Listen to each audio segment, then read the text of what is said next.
ask Mr. Meredith to come back in, please.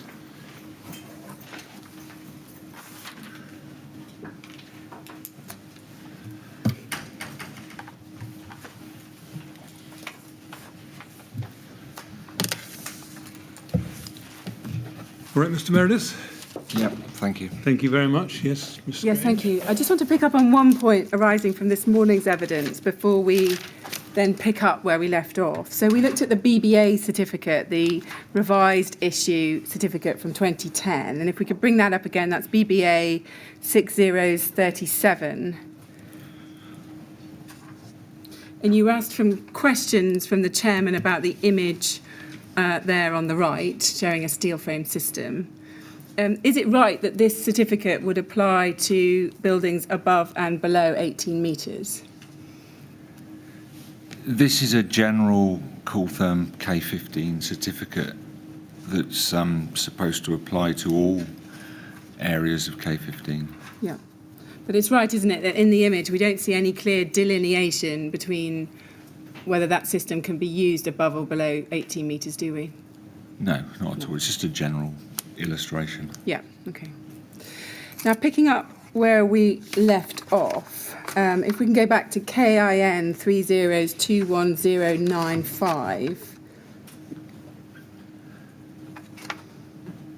and we were looking at your longer email that starts at the bottom of that page, and if we could go over the next page to where you are identifying the types of modifications you're recommending for future testing. Do you remember that? Yes. And I want to ask you a little bit more about the fifth modification you're proposing there. Adopt modified K15 solstice. And then it says refer to discussions in meeting. As soon as this is made, if I can get samples for O2 index and calorimetry of any variants of the solstice board, we should try and get them to X over quickly to see if there's any difference in initial flammability calorific output. Now, can you just help us? What was K15 solstice? I believe solstice was a modified, I think it was a modified blowing agent. I can't recall directly. Was it a liquid blowing agent different to the pentane blowing agent? Do you remember that? I think it was, yeah. I can't say definitely. And so where we see solstice blown, that's referring to that blowing agent, yes? I believe so, yes. Is it a more environmentally friendly blowing agent with, for example, a non-ozone depleting chemical composition? I think Kingspan have been producing with zero ODP or low ozone depleting potential blowing agents for some years. So this is just the latest variant of the material that's being talked about at the R&D meetings, so I'm trying to get some produced so we can test it quickly. Yeah. And so had you been present at some discussions in meetings where K15 solstice blown had been discussed? I would have been if it was the fire focus group or the technical lamination meeting. Yeah, probably yes. And were you also proposing to add fire retardants to that board for the purposes of testing? I was not proposing to add fire retardants for the purpose of testing. I was proposing that any modifications that could be made would be made to K15 for the purposes of their inclusion to make the product a better product. Right, yeah. And you say there, if there's any variants of the board, you should try and get them to X over quickly to see if there's any difference in flammability or calorific output. Can you help us? What was the outcome of that? Did that happen? Did X over give you some information about its fire performance? If I recollect at the time, this was a constantly moving animal. Kingspan were constantly introducing new chemicals. Sometimes they would disappear because we couldn't afford them, we couldn't get supply of them. Sometimes they were proven that they weren't viable because for other reasons they didn't support the thermal conductivity that we wanted for the product.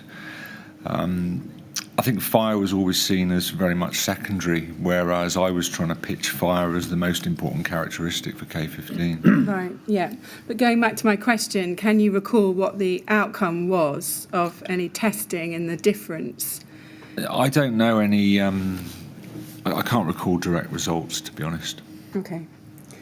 If we go up to the next email on in the chain, we can see it's from Malcolm Rochford, up on page 1.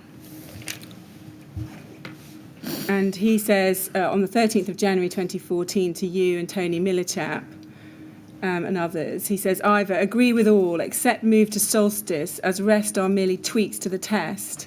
Suggest any recipient calls me back to discuss rather than email correspondent, which will get too complicated. Regards, Malcolm. Do you see that there? Yes, I do. Can you recall why was he saying he's happy with all of that except the move to solstice? Can you remember what his position was on that?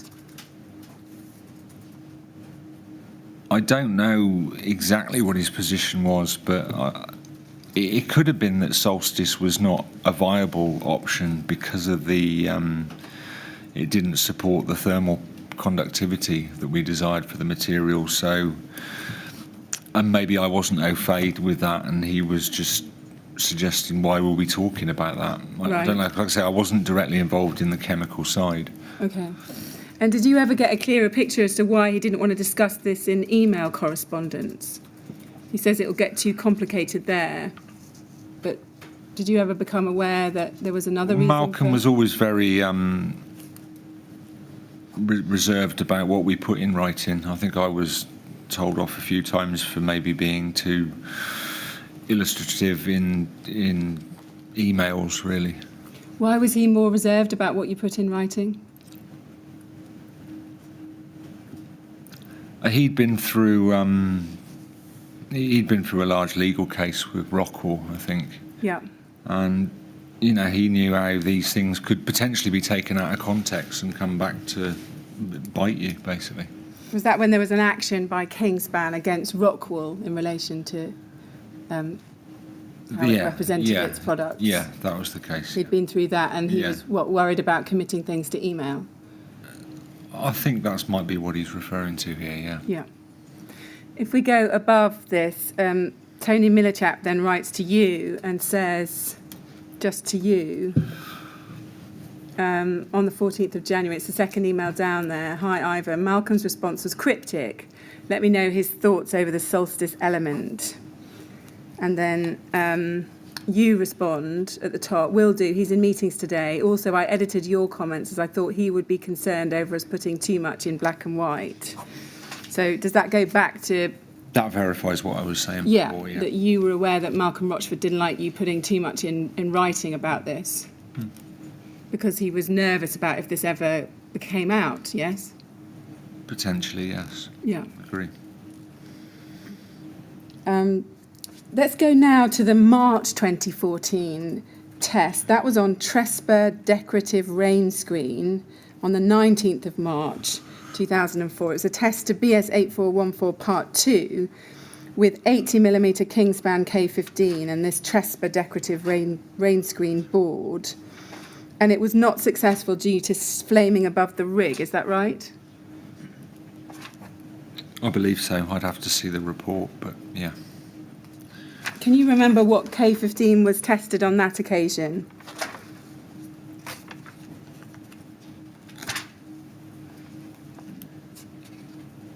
I can only recollect because I saw it in the emails earlier. Was it not a 50 micron foil or not? Yes. Let's look at your PowerPoint presentation again to try and help you. KIN 3021945 and go back to slide 17.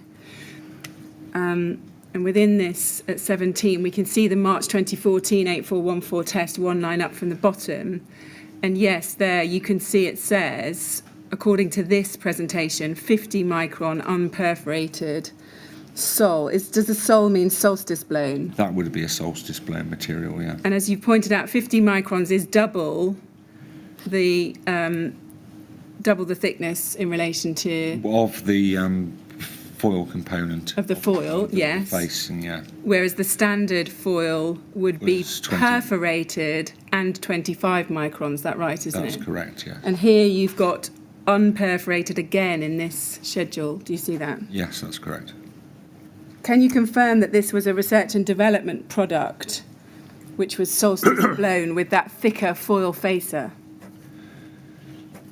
We, as far as I was aware, Kingspan were looking to move towards Solstice. So although these were research and development tests, if they proved viable, they would become full tests. That's why we'd always approach the test house with, this is going to be a full test, but if it doesn't work, treat it as an indicative. Yeah. Was the BRE aware that this was not standard K15 when the tests were being carried out? Or this test was being carried out? I'd say they knew that we were developing and improving the product. I'd had this discussion with them. What I was asking them to record batch numbers and like production dates and things like that. And I did actually get them to come in and sample a batch around that time, because I was looking, we were confident of the improved performance, and we were looking potentially to get an LPCB approved BS8414 approach. So we did get them to retain samples, because if the test had been successful, then we could have gone down this route. I see. So, but we didn't go into too much information about what the exact chemical components were, because these were confidential secrets within Kingspan that would only be exposed to the BRE if we had them involved from a certification perspective. And who was it at the BRE that took the samples, as far as you understood? I think the BRE used a BBA agent to come and sample the product. Right, yeah. So under the European guidance, I think that the BBA are a body that can actually do that. They can come into a laboratory or come into a production facility and sign products as proved standard from standard production or taken out of the warehouse. Now let's look at an email chain after this test has been carried out. If we can go to KIN 30021907, and I want to start right at the bottom of the chain on page 3. And it starts there on the 21st of March 2014 with you, blow that up, with you inquiring of Stephen Howard of the BRE. You say, any thoughts on Kingspan 8414 testing? Do you see that there? Yeah. Yeah. This might be a response to a telephone call or messages I've left him or something. Yeah. And then the response comes from Stephen Howard above on the 25th of March there, and he says to you, copying in Phil Clark, Ivor, I discussed the test with Phil, and the current status is that you do not have a clear pass. We need to review the video footage of the test and make a decision based on this, I think he means. Phil is out sick. I was out yesterday, so I'm trying to establish where things have got to, and he'll update later today. Do you see that there? Yeah, I think there was some question over there whether it did or did not achieve the criteria here. Yes, we're going to come on to that. So then we see that you send this response on. If we go up in the chain to the next one in the chain, on the 31st of March 2014 at 13:23, you send an email internally within Kingspan to a number of others, including Tony Millichap and Malcolm Rochford. And you write there, initial feedback from the BRE is that this test did not meet the requirements of BR 135 third edition. Now, pausing there, that third edition had come in 2013, hadn't it? So the year before this. Okay. If that's the case, yeah. Yeah. And then you say, this is by no means the end of this, as we'll be challenging this opinion and doing everything possible to get something usable out of the testing, whether this be an assessment for a different cladding or a shorter build, or we try and get them to issue a report based on the earlier version of the standard. Do you see that there? Yes. Now, just pausing there, how could you get the BRE to issue a classification report based on an earlier version of BR 135, i.e. the second edition from 2003, and not the most recent version from 2013? How did you think you were going to do that? I think we were very hopeful in asking for such a thing. Yeah. And it's it was just one of the ideas that was bandied about at the time. And if you remember, it's right, isn't it, that in that third edition it made it clear that if the flames got to the top of the rig, if there was that failure within 60 minutes, it was a failure. Do you remember that? Where we went wrong with this is we hadn't paid close enough attention to the height of the rig. We'd actually continued the system up above the recommended height. So the surface burning continued above that quite readily. Right. And we were of the opinion that if the rig hadn't been built to that height, then it might not have continued to that height, basically. Did you ever raise that issue with the BRE, if that was the issue in play, i.e. the height of the rig? Do you remember ever raising that? I think there must have been discussions, but I can't recollect directly. At the end of this email, you then say, I shall know by the end of the week when I will need the insulation for the next test by. However, the question remains about the insulation we choose to use. Is it possible to share the calorimeter results of the Solstice versus standard versus phosphoric that we performed at FTT last week? What's FTT? Fire testing technology, I think. Right. And you ask again, does this support our views on the flammability, calorific content of the different phenolic foams? This would be good to look at alongside the video. So you're obviously still trying to explore other options in terms of different types of K15 for the next test. Do you agree? Yeah, definitely.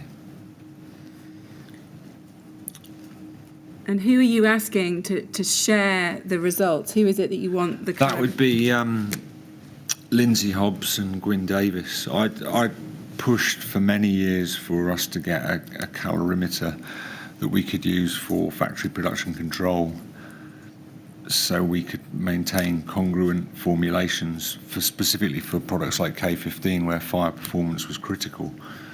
So they have finally agreed to procure one of those machines, but prior to that they went to FTT and did a bit of a round robin of all the materials. Right, I see. So and I don't know if I ever saw that data, to be honest. Right, that was my next question. Did you ever get the data? I don't know if I did. Okay, yeah. Who was it who chose the insulation for the next K15 test? Can you remember? That would be the one that was done in July 14. It would have been an agreement with those within that email. Yeah. So it would have been a joint decision. Yeah. But yeah. By this sort of time, everybody was involved in the steps we were taking to improve K15. Yeah. And if we go further up the email chain, there's another email above of the 31st of March 2014 at 14:01 in the middle of that page. From Tony Millichap to that group.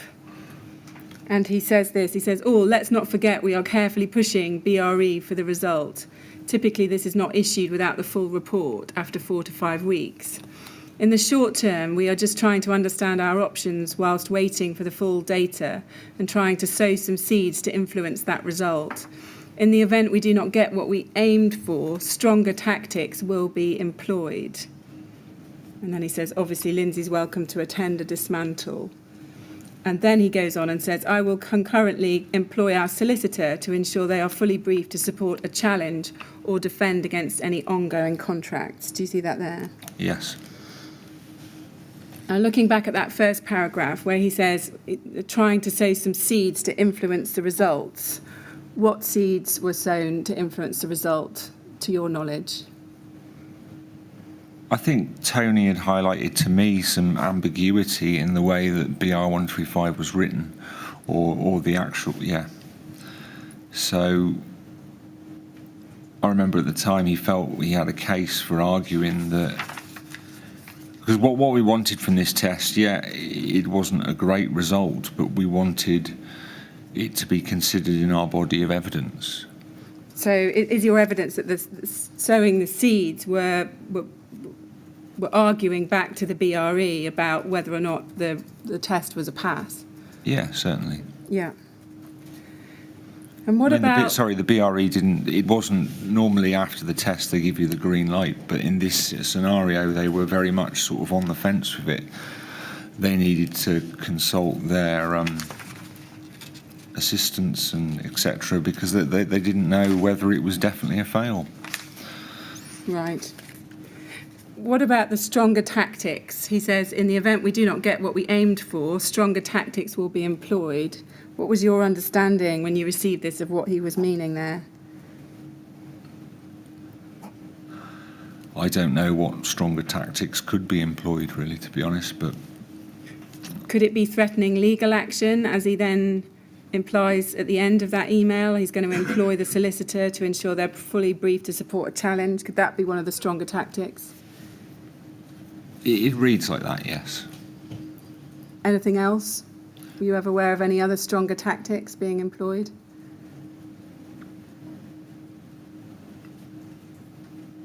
No. You said yesterday that there was an assertive culture within Kingspan. Would you agree that by this time, and I may ask you this again once you've seen some more exchanges with the NHBC, that actually the culture has become aggressive within Kingspan in terms of trying to defend the indefensible? They adopt a very pushy approach, yes. Yeah, you'd be happy to say very pushy. Yeah.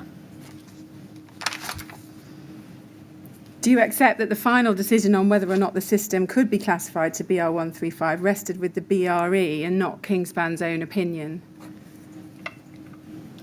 Certainly. And then if we go to the top email in this chain, this is an email that Tony Millichap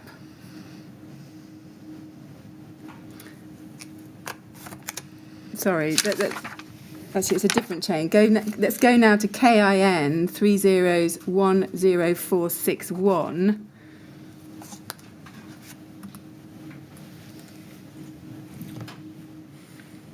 Yes, so this is an email that Tony Millichap then writes to Stephen Howard at the BRE on the 7th of May 2014. And he's copied in there, if you see under the CC list, you and Toby Randall, who appears to be from Fenwick Elliott Solicitors. Do you see that there? Yes, I do. And he says, hello, Stephen. We write further to the ongoing correspondence, and prior to our meeting later this week, we would confirm the following. And he says in the second paragraph that he's just received the full thermocouple data and the video footage. And he says in the second line, it's clear the pass-fail criteria for the first stage of the test was met, all as per the original indications. It's our firm belief the second section of this test does not have a pass-fail criteria, this being confirmed within BR135, and it's for recording observations only. So he's trying to say that observing it to the full 60 minutes was for observation only and wasn't part of the pass-fail criteria. That's right, isn't it? That was his interpretation, yes. And he says it should also be noted it was confirmed immediately after the test by your Phil Clark that the test ran to a full 1 hour duration and was not terminated. So he's also saying Phil Clark had said that it ran to the full 1 hour and was not terminated. We do accept that some transient flaming was evident above the full rig height, although would not classify this as flame spread, as referenced in the standard. The insulation fire barrier at this point was not compromised in any way, and the test ran the full duration. So he's arguing the case based on the video evidence about this. And then he says, for clarity based upon data we receive, we would interpret this as a positive result against the BR135 assessment criteria, and should this be interpreted any other way by yourselves, we would intend to appeal the result formally. Do you see that there? Yes. Was this an attempt by Tony Millichap to put pressure on the BRE? It looks that way, yes. Including copying in a solicitor to this correspondence? Were you aware that that's what he was That's intending to Toby do? Randall was one of the company solicitors, so yes.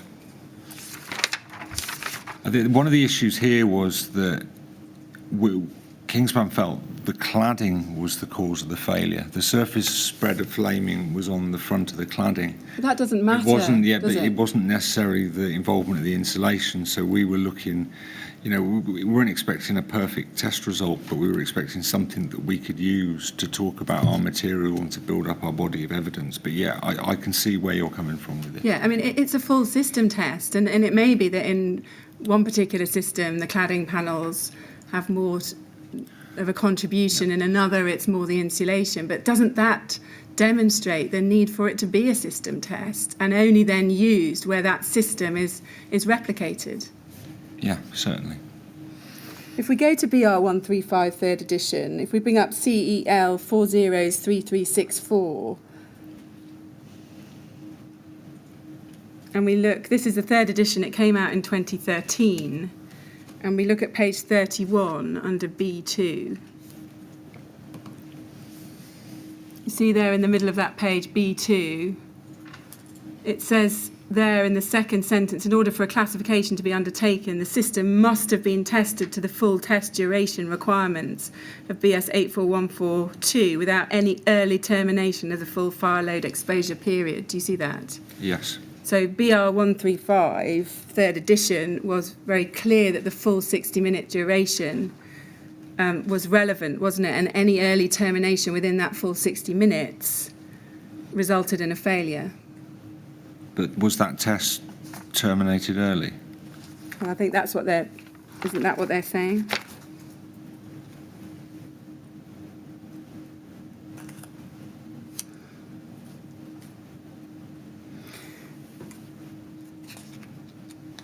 Let's go now to BRE 403576.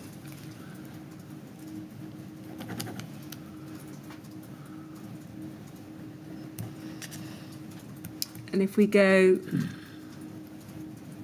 this is, I want to look at Tony Millichap's, Tony Millichap's email of the 7th of May has been acknowledged by the BRE complaints coordinator on the 8th of May 2014 at 16:04. At the bottom of that page, do you see that? 8th of May 2014, dear Mr. Millichap, I refer to your email, 7th of May. I'm responding in my capacity as the complaints coordinator for BRE Global. Do you see that there? Yes. I've taken, and she says at the end of that paragraph, I've taken this to mean that you intend to lodge a formal complaint. And then Tony Millichap responds at the top email in the chain, if we can go to that. And you're copied into this. Hello, Marion. Many thanks for acknowledging our position. My interpretation of the current situation is that we do not yet have the formal results. My comments were based upon Stephen's initial assessment, which we are to discuss further tomorrow. Do you see that there? Yes. So tomorrow would be the 9th of May 2014. Were you present at that meeting that then happened the day after? Do you recall that? I had many meetings with Stephen Howard. I think I should have been, but I'm not 100% sure. Can you remember whether it was at that meeting that the BRE explained their interpretation of the test to you, and whether it was a pass or a fail? I can't recollect directly, to be honest. Was the result of this meeting that the BRE wouldn't agree with your opinion on this test?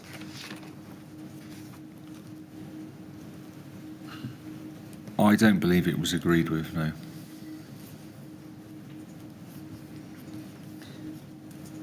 How could you have used this test data in any event, since you all knew that it was carried out on a solstice-blown version of K15 with a 50-micron foil facer? That wasn't going to help you with the K15 currently in the market, was it?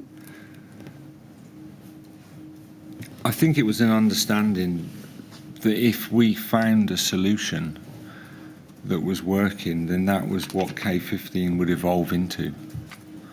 I see.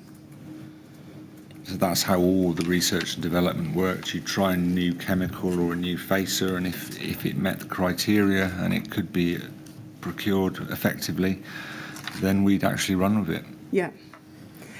It's right, isn't it, that the system tested on the 19th of March 2014 was never classified to BR135, was it?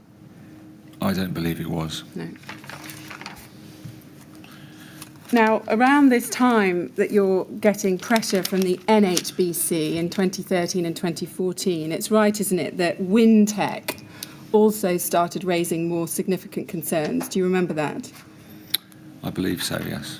Were you aware that in October 2013, Malcolm Rochford had met with WinTech and Wintech had asked Kingspan to commit to undertaking tests to 8414 Part 2 and providing test data within 6 months. Were you made aware of that?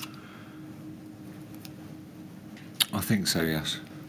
And it's right, isn't it, that otherwise Wintech intended to recommend to all of its clients that K15 could not be used for facades over 18 metres. That's right, isn't it? As I understand, yes. Now, in terms of the situation with the NHBC, there was another meeting between Kingspan and the NHBC on the 2nd of April 2014. That's right, isn't it? Yes. Can you recall what you told the NHBC at that meeting about K15 and its use above 18 metres?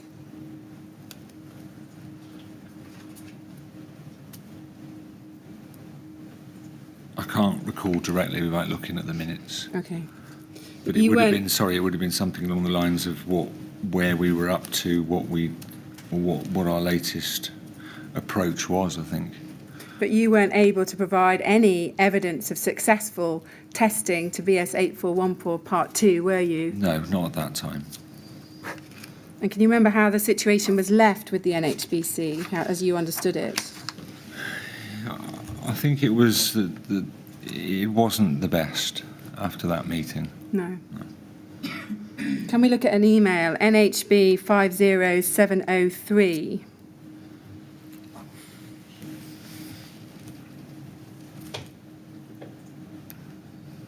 This is where you are updating the NHBC, including Steve Evans, Richard Bromwich, and copying in others, about Kingspan K15. Do you see that there? Yes. And you apologised for the delay in responding. This is June 2014. You say you're responding to your email as Richard has moved from the business development manager to our director of sales, therefore is currently busy settling into his new role, asked me to respond on our behalf. And then you say in the second paragraph, at the last meeting I presented the test completed in March that we are still in negotiation with the BRE about, as advised, the system tested, which was a more onerous cladding than we intended would represent the majority of the cladding market, met the 30-minute criteria of the BS 8414 Part 2. However, some ongoing burning on the face of the cladding panel in the observation period caused them to deem this a failure. It should, however, be noted we feel the system met the requirements, and if the test were clearly a 30-minute test, there would be no question that this would be fully compliant with BR 135. There is, however, some ambiguity within the test standard. We are currently going through a review process with the BRE, with their only defence for this opinion being the amended text, which is in the proposed BS 84 Part 2 draft that is currently out for public comment. This review has resulted in the delay of the production of the test report and the BR 135 classification. Do you see that there? Yes. Now, would you accept that in that paragraph you are misleading the NHBC about the accurate position in relation to that March 2014 test? In what happened, I'm explaining that there is some discussion over the pass-fail. Yeah, I can see that it's perhaps optimistic towards the end. Well, in the fourth line, for example, you say there's some ambiguity in the test standard. There wasn't any ambiguity in BR 135 third edition that you had to go for the full test duration, was there? It wasn't a 30-minute test, it was a 60-minute test. I remember going through this with Tony. He had a strong point with regards to the text and the interpretation of this. But yeah, I can see where you're coming from here, definitely. And nowhere in there do you explain to them that what you were testing was not what you were selling, because you were trying desperately to find a different version of K15 that might pass the test. That's correct, yes.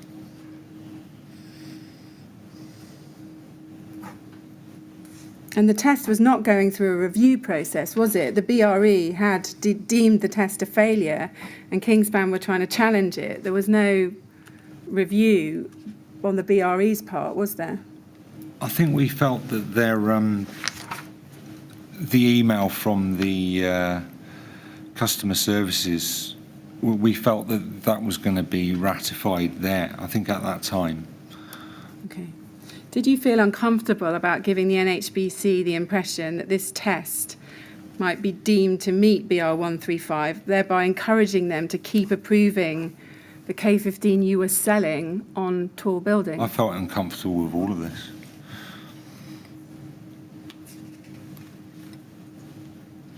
And you also included in the email a photo of the construction of the July test rig and asked for an extension of their ultimatum to the 30th of June 2014. That's right, isn't it?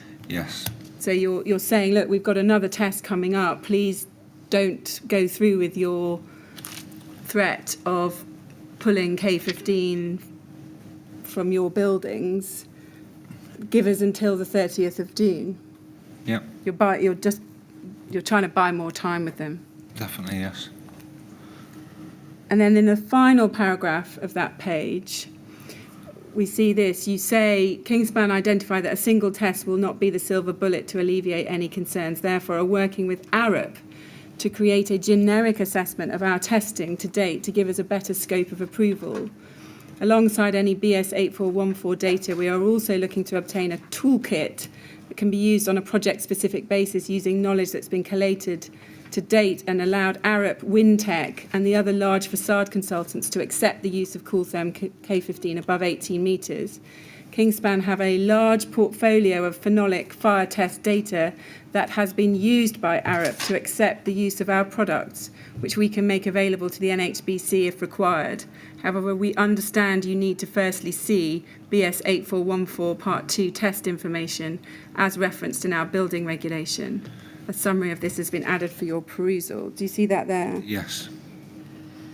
Now, it's right, isn't it, that sometime after this, not before, Arup eventually did agree to meet with Kingspan without making any promises or endorsement or collaboration with Kingspan. That's right, isn't it? We had a meeting with Arup with regards to K15 at a later date, yes. And they wouldn't support your product, would they? They also needed more information. Yeah. And they wouldn't provide Kingspan with any form of generic assessment for K15, would they? They didn't at that time, no. They wanted to deal on a project-by-project basis, and they needed more evidence from us. Yeah. Now, Kingspan, they send a letter to the NHBC on the 3rd of August 2014. If we can go to that, KIN 402186. And if we look at the bottom of page 2,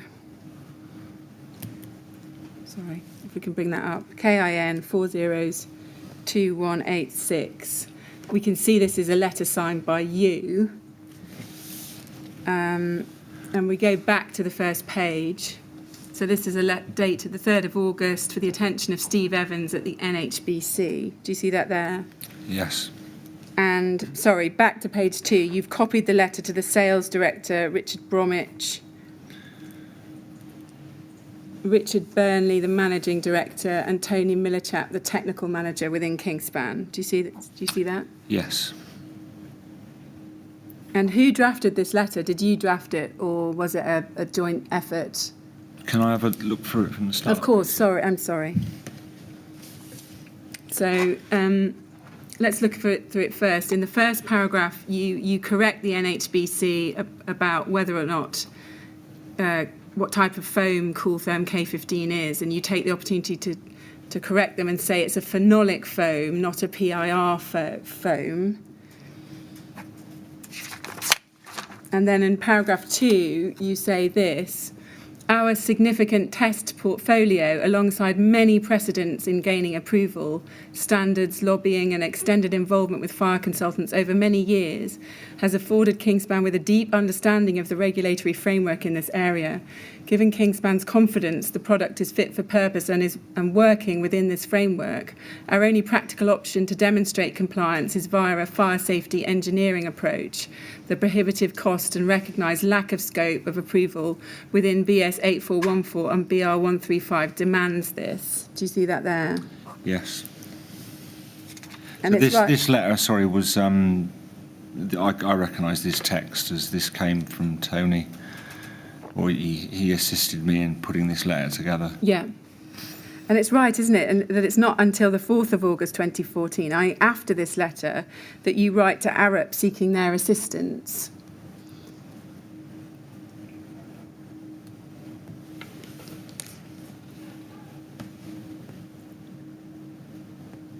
If that's the case, We can briefly look at that. If we go to KIN 402181 at page 6.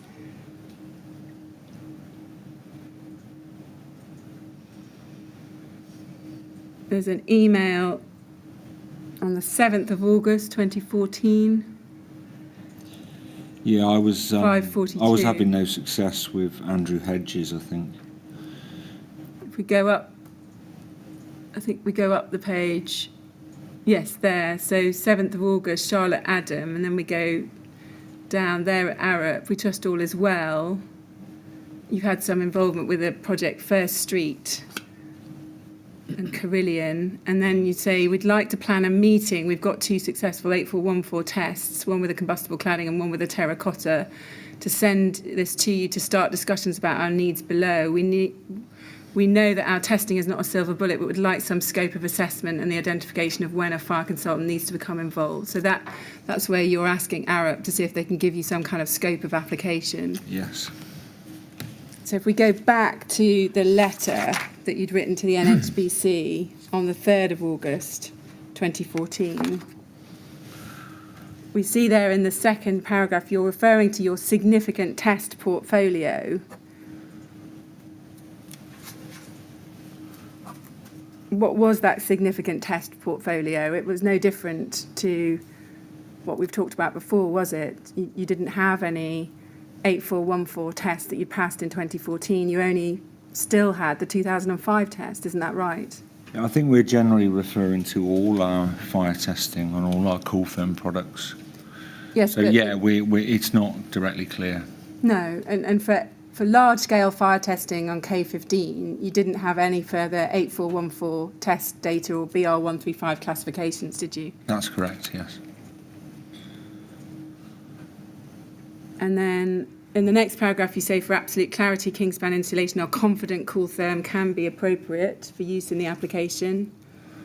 And then in the second half of that paragraph, you say, in the event NHBC were to offer contrary advice to the wide industry, we would request 14 days prior notice in order that we may consider our position further.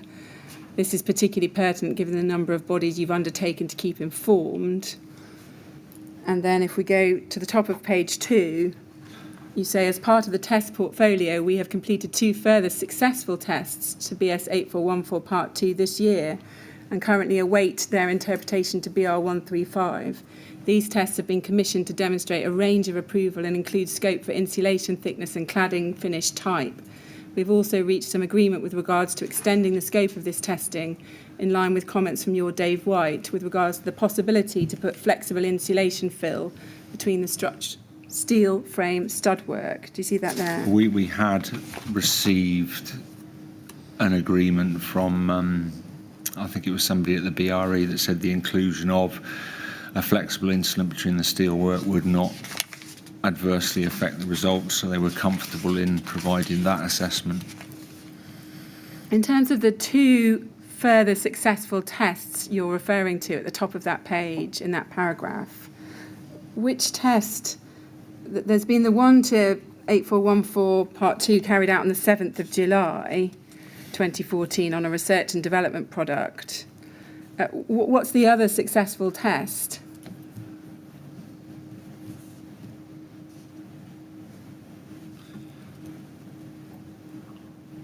Could I have a look at my presentation again, just to remind myself of that? Yes. Well, I'm struggling with the this. only tests, No. just to be clear, the only tests in 2014 were January 2014, that was the fail. March 2014, that was the one that was challenged. And then July 2014.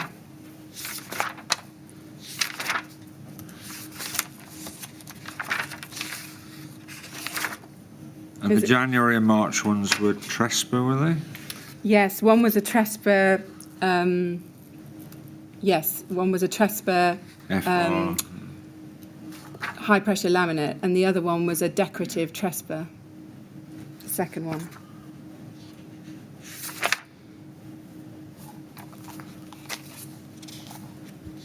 And when was the terracotta test?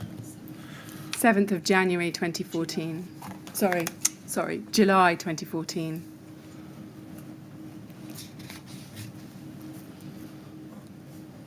And this letter was written... In August 2014.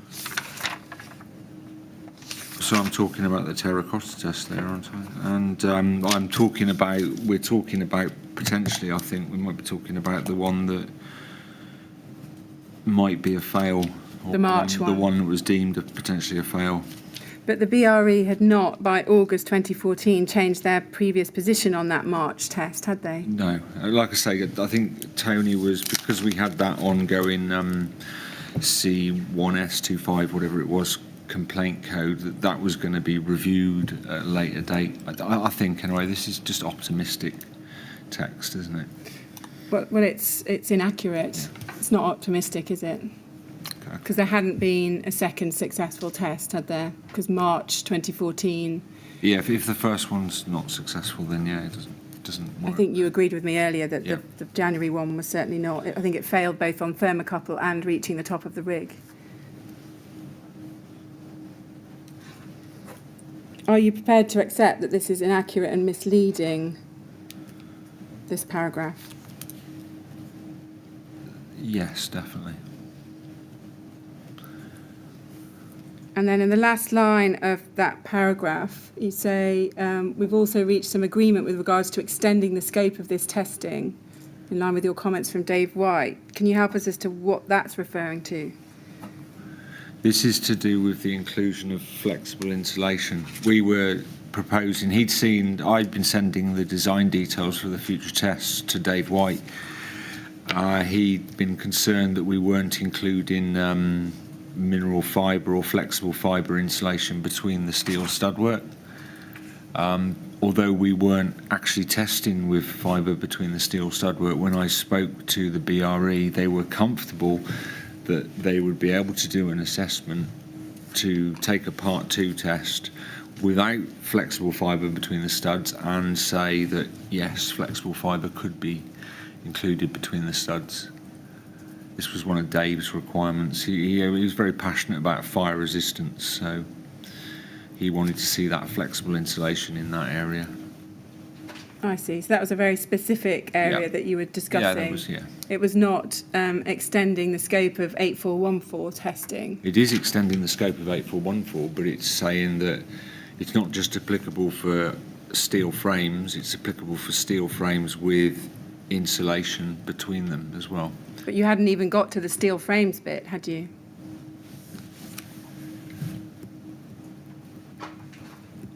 The terracotta test wasn't on a steel frame, the one done in July.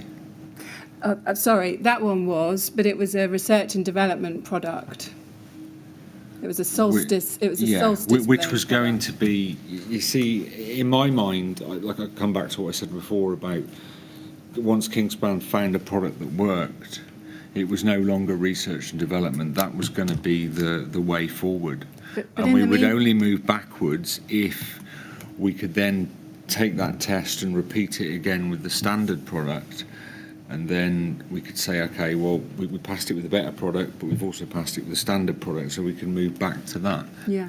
So that's just how my mind worked at the time, really. That was the ethos of Kingspan when it came to research and development. Yeah, and that was purely wishful thinking. Meanwhile, it's being specified on lots of buildings, isn't it? Yes, that's correct. Now, you attend another meeting at the NHBC on the 6th of August 2014. And following that meeting, the NHBC requested a letter of comfort from the BRE about ongoing testing and assessments. Do you remember that? Yes. And did the BRE ever write such a letter of comfort about testing? I don't think they did. No. Would you agree that rather than the BRE providing letters of comfort, these were being provided by Kingspan?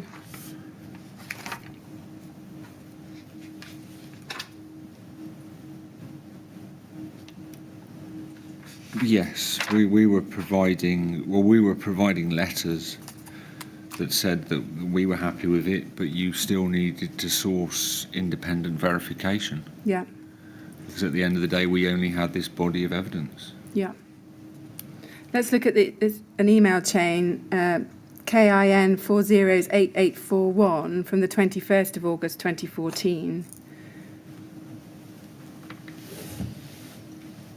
So this is an email from you, if we blow up the first half of the page, from you to Tony Millichap, Richard Bromwich, Richard Burnley, Gwyn Davis, Malcolm Rochford, Lindsay Hobbs. And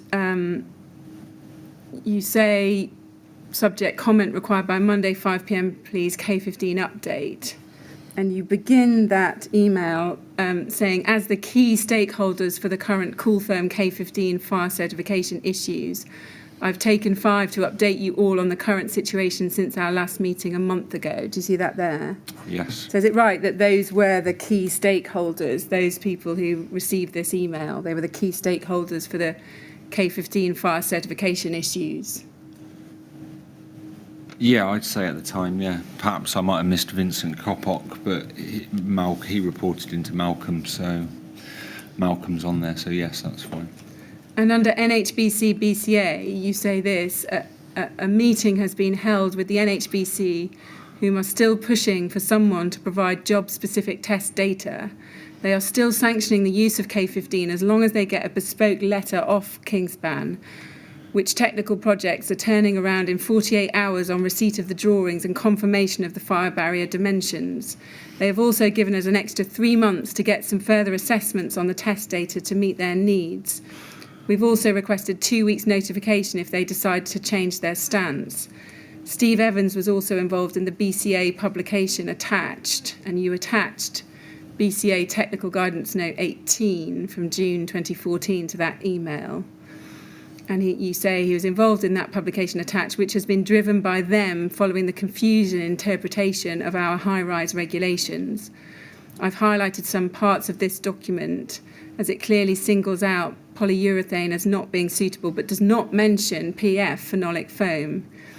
We should consider whether this would be a document we would ever consider referencing for commercial reasons. Do you see that there? Yes.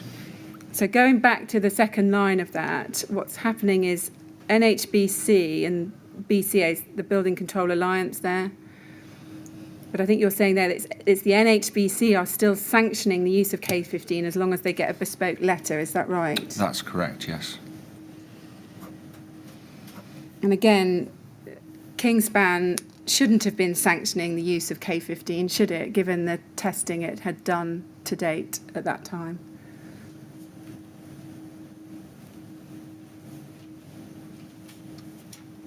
We were providing a letter of comfort. The NHBC were sanctioning the use of the product, but yes, there is the issue with regards to the test data not representing the original formulations. Yeah. Yeah.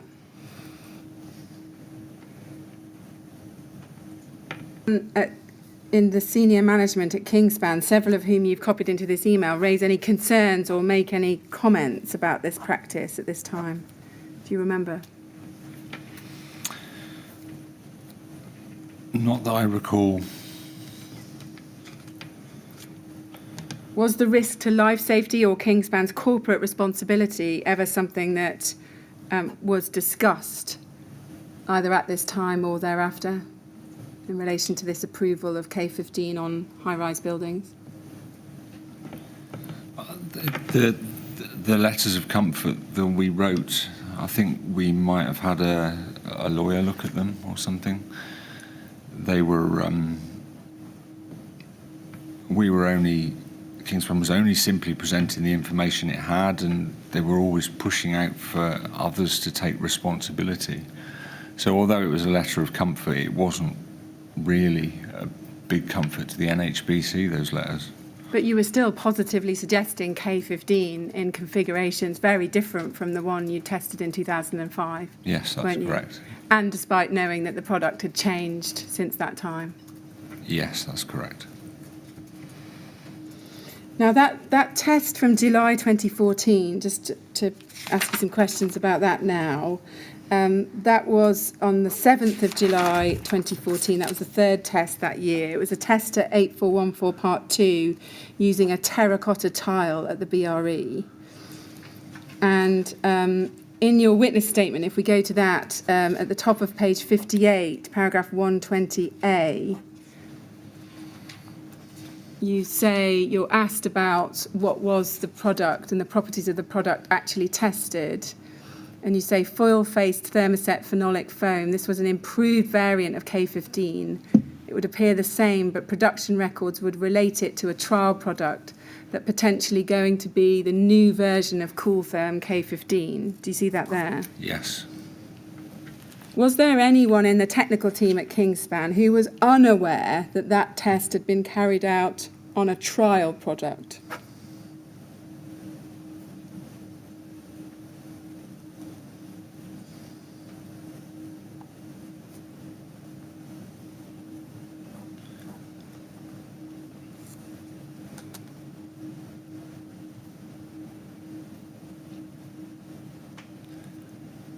I don't know, to be honest.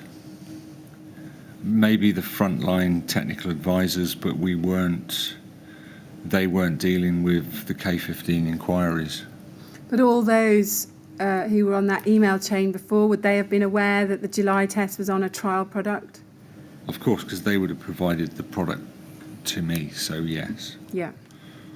Let's go back to your PowerPoint presentation, KIN 3021945, and back to page 17.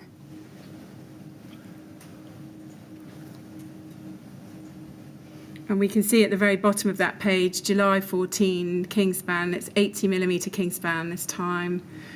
And it says 50 micron unperforated sole top hats.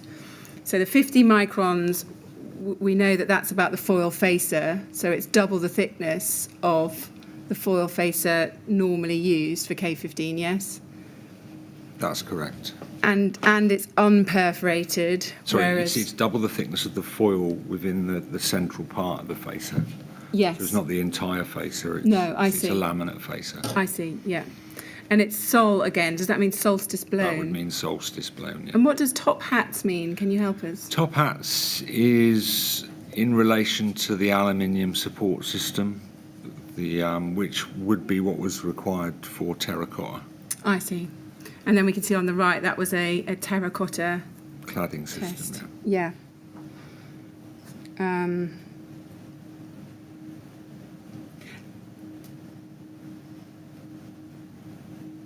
And if we can go to the schedule that's been provided by Kingspan to us, at KIN 3022357 at the bottom of page 3. There we can see, it says the 7th of July 2014, Kingspan installation in the next test.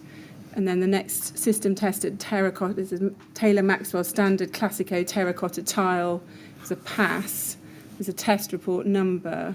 And then in the next column, properties of the tested insulation product, it says trial product, thickness 80mm. And then on the foil, it says perforated and unperforated 50 micron. And we just wanted to ask you about that. Does that mean that it's possible that the foil used in that test had a perforated foil on one side and an unperforated foil on the other side? That's what it would mean, yes. Yeah.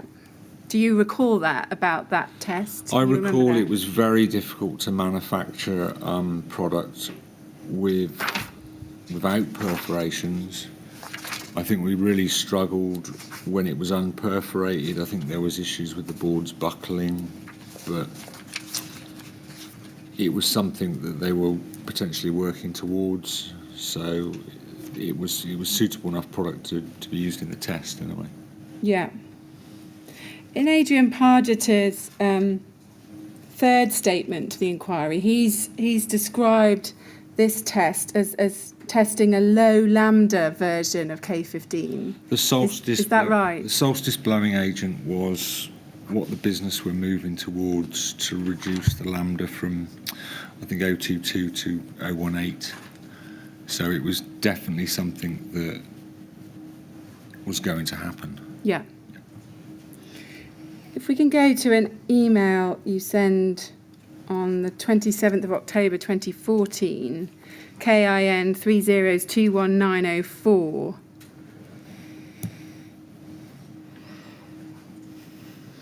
And we go to the bottom of page 2. So there's an email there right at the bottom, 1031, begins on that page to Gwyn Davis, Lindsay Hobbs, copying in Adrian Parger to Tony Millichap. And if we go over the page, and what you appear to be discussing in this email is that the insulation that you're going to send to the BRE for the next test after July 2014. Mm-hmm. And at the second to last paragraph on that page, you say, can you provide the location of the product so I can get it labelled up for transit? I also need to make sure it does not state trial on the label. Do you see that there? Yes. Why did you not want the product to state trial on the label?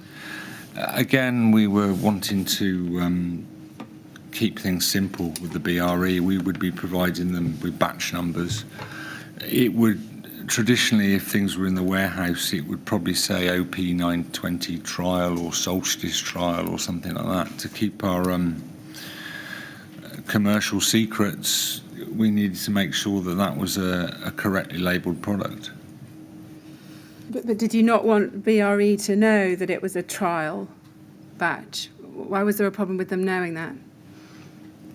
Because it wasn't going. If this was the way if this was successful, this was going to be the product we'd move forward with. And you didn't want to know that what you were doing was testing a trial product? Potentially not. No. No. Can we just look at a photograph relating to the January 14 Trespa high pressure laminate test? If we can go to BRE 405773 and look at page 25 of that clip.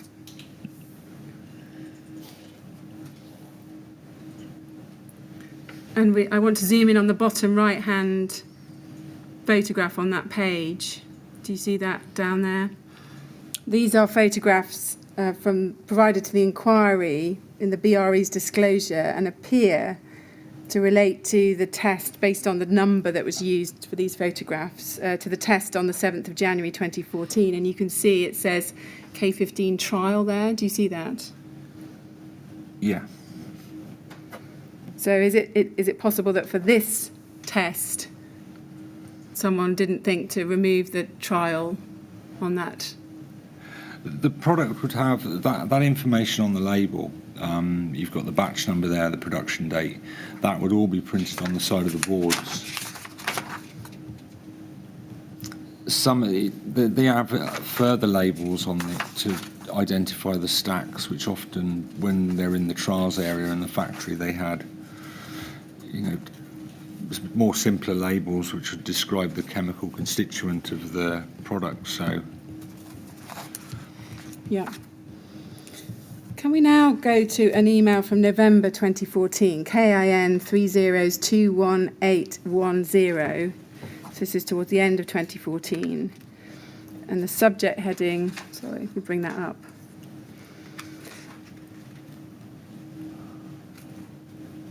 This is an email chain with the subject K15 testing direction. And at the top of the page, we can see you forwarded this to Adrian Parger. And then we can see what you forwarded below that, which is an email from Tony Millichap to Richard Burnley copying you. Do you see that there? Yes. And then if we go to the email that Tony Millichap's sent on that page, he says, further to our meeting earlier today, I've set out our understanding of the published Celotex RS5000 results and its current impact.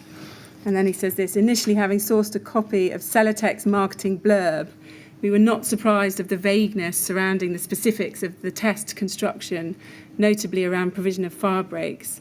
Further efforts finally secured a copy of the actual test report, albeit this was missing the relevant pages relating to the test construction.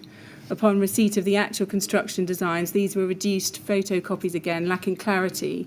The report's text references 4 horizontal fire breaks, however. The sketch is unclear where, how these are positioned. And then he says, I do suspect from their construction designs that a critical panel joint that is essential to the test and influences the result is missing from the Celotex design. I'm not confident we have enough clarity to challenge this officially with BRE, but we will raise it in any case. Do you see that there? So this appears to be referring to the Celotex, well it is, we can see from the first paragraph, the Celotex RS5000 testing, and the product had been launched in August 2014 of that year. Can you help us? Do you know how Kingspan managed to obtain a copy of the test report? We would seek the help of a friendly architect or a friendly insulation distributor and try and get them to request a copy of the report. And that's how we got a copy. I think it came from a sales manager who got it from a distributor. Yeah. If we carry on to look at the fourth paragraph, we can go down that page. He says there in the paragraph, we are only, third paragraph down now on that page, he says, we are only aware of one project where the Celotex product has been adopted, which involved the same supply chain as their test programme. We have yet to be asked to defend specification against the product. We are actively involved in supporting 60-plus projects, specifically on the over 18-metre issue. Do you see that there? Yes. So at that point, it looks like Kingspan are trying to support the use of K15 on 60-plus projects for over 18 metres. Do you agree? Yes, that's correct.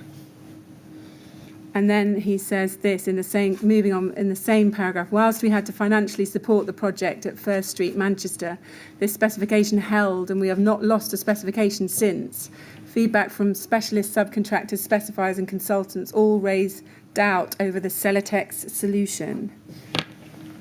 Now, First Street was a project where Kingspan paid Arup for an assessment and the K15 was actually removed, wasn't it, off that building? I'm not directly familiar with that project, but... Okay. What was the doubt over the Celotex solution? Did you ever discuss that with anybody? Well, I think we knew because we were aware of the flammability of K15 compared to the Celotex product, because I tested them in the laboratory using our lab scale tests. We were just shocked how they could even get a test. When Kingspan sort of struggled to pass this test, and we were seeing that we were only going to be suitable in certain scenarios, if any at all, then how could Celotex have even got there? This was a big question. So I was presented the report by a number of people who were like, well, this doesn't make any sense. How can a PIR be used in that situation? Wasn't the real position that you knew that neither Celotex RS5000 nor Kingspan K15 should be being used on buildings over 18 metres? You knew that, didn't you? I knew we had serious holes in our information, yes. Yeah. And then the email continues. He says, in light of the fact we cannot produce K15 100% Solstice, either commercially or from a production perspective, I would advocate we test the blended product once lambda and costs are acceptable. I've included Malcolm's cost assessment. To revert to testing standard, is that NT, new technology? That must be new technology. Yeah, to revert to testing standard new technology K15 will not support the strategy we are pursuing with Arups and NHBC, but will signal a backward step with significant consequence. Do you see that there? Yes. So it's clear that you can't produce the Solstice product that you've passed with in July. You can't produce it either commercially or from a production perspective. That's right, isn't it? That's correct, yes. What's the blended product he's referring to there? I think he's talking about standard new technology. And is it right that the Solstice product couldn't be produced because it had crystallised in the production process, so it just wasn't viable? Were you aware of that? I think there was a number of reasons it was problematic. Like I say, I didn't follow the chemistry closely. And when he refers there at the end of that paragraph he talks about reverting to testing the standard new technology K15 will not support the strategy we are pursuing with ARAPS and the NHBC. What was your understanding of what that strategy was at that time?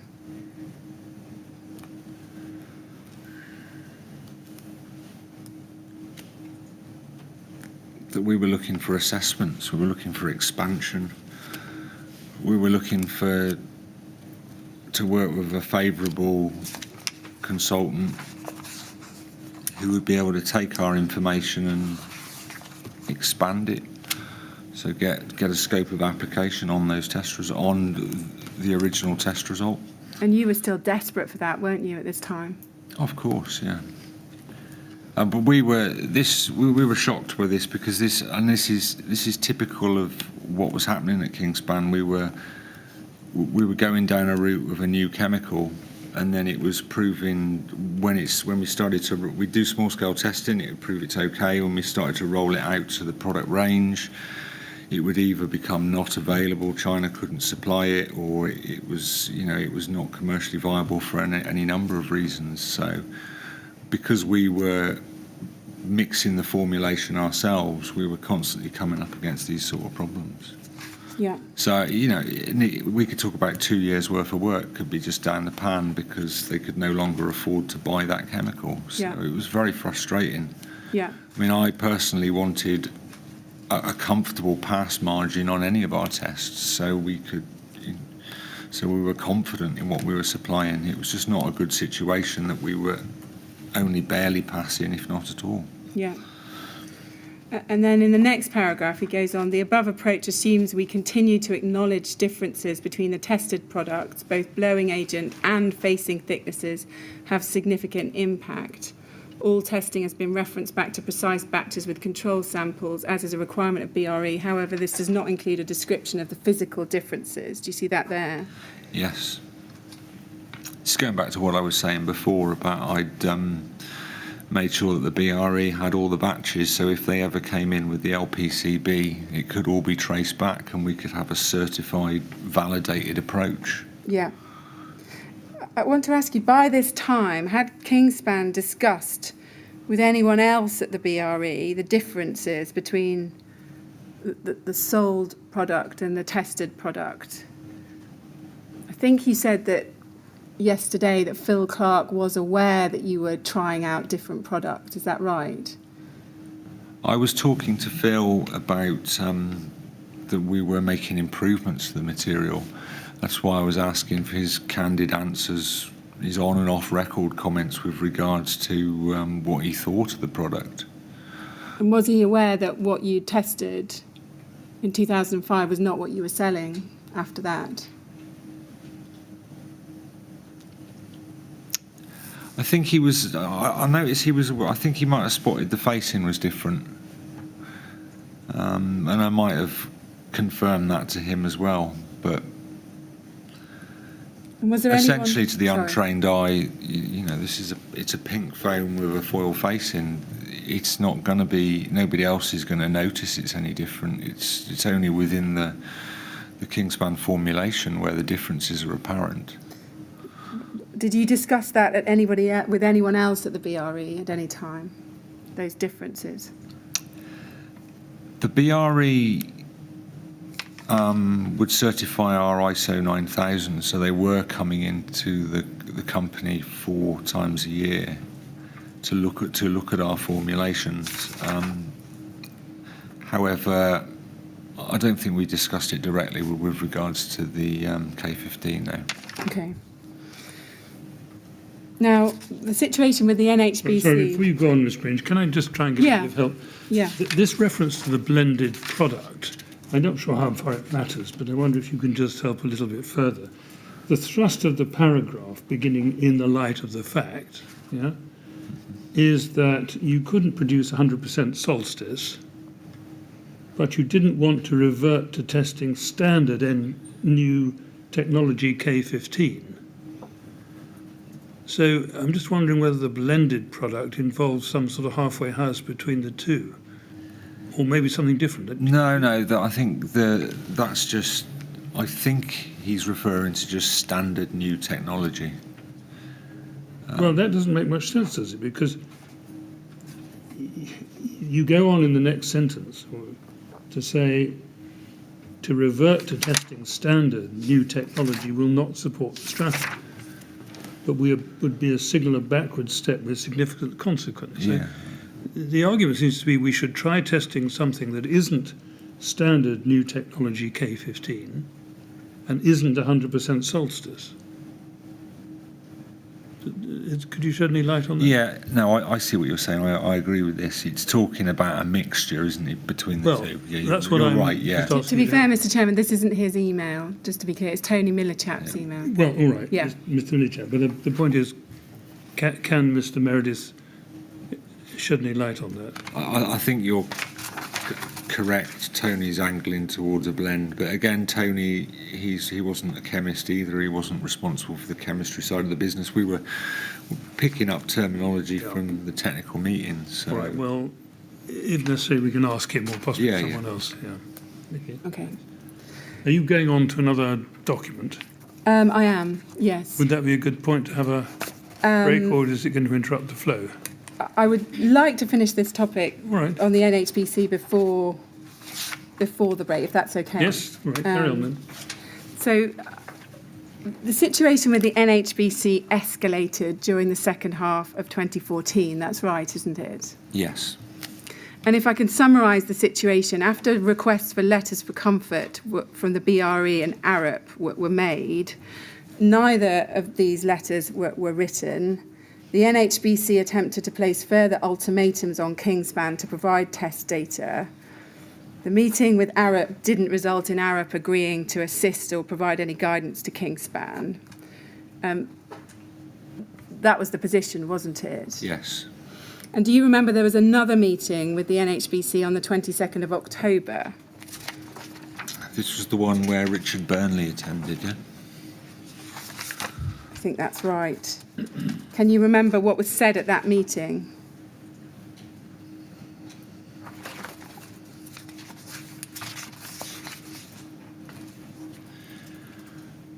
To be honest, they all blend into one, those meetings. Okay. What happens then is the situation with the NHBC culminates in a letter from Ian Davis, the operations director, to Tony Millichap, copying in Jean Murter, the chief executive officer of Kingspan. If we can just go to that letter. This is NHB 50922. It's dated the 5th of February 2015.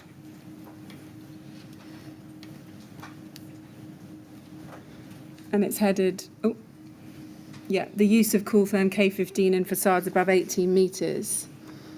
And in the second paragraph, Ian Davis writes, Kingspan market K15 rain screen board with the claim that it has been successfully tested to 8414 and can meet the criteria within BR 135, which makes it suitable for use above 18 metres.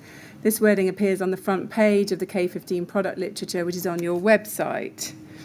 And he goes on, being aware that the current BBA certificate for the K15 product dated December 2013 does not provide the necessary evidence to fully support this claim, we have been requesting evidence from Kingspan since early 2014. And then he continues, we are disappointed that despite commitments from Kingspan to engage fire engineer expertise or carry out substantial additional testing to demonstrate that alternative typical wall build-ups are acceptable to BR 135. To date, none of this has come to fruition, and no evidence has been provided to us that demonstrates that K15 can be used in facades over 18 metres in any other configuration than that detailed in the current BBA certificate. Now, he's right, isn't he? He's entirely correct in what he's written there. Despite those commitments to get fire engineering expertise or substantial additional testing, none of that had come to fruition, had it? Did we not have the terracotta test by that time? That was July 2014. Yes. Yeah. Okay, yeah, but he's right that we don't have anything within the BBA certificate. And then continuing, if we go on, he says, the The absence of evidence from Kingspan means we will soon be faced with having to decline to accept buildings which are currently under construction and have specified the K15 product in facades above 18 metres for risk management purposes as a provider of defects liability insurance, and in many cases also as the approved inspector, unless the builders concerned can provide evidence themselves in accordance with BCA Guidance Note 18. You see that there? And then he says in the next paragraph, the absence of evidence also means we now have to advise builders registering new developments that if they specify K15, they will have to provide this evidence themselves. Do you see that there? Yes. So this is the NHBC. Having been patient and waited for evidence, they haven't had that evidence forthcoming, and therefore they are getting stronger here with Kingspan, aren't they? In what they are. Yeah, they're also position. coming round to our point of view to a certain extent, that we're wanting them to seek acceptance for the full system from elsewhere as well. It shouldn't. We didn't feel it should sit directly on our shoulders all the time. I see. So what was that your reaction to this letter, that there was some form of silver lining within it? Well, he's saying that he's. What does he say? He says he's.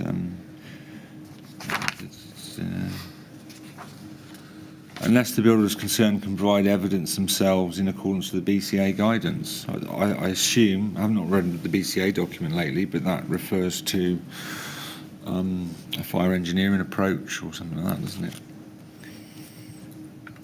In June 2014, it referred to desktop assessments, and then in June 2015, it started referring to fire engineering approaches. Right, okay. But what was the response of your superiors to this letter? Can you remember? Well, let's do some more testing. I think let's, keep trying.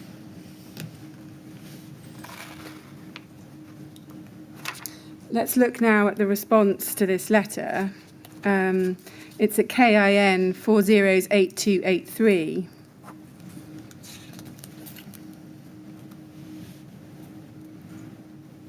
It's dated the 13th of February 2015, and it's a response from Kingspan solicitors Fenwick Elliott. Do you remember that?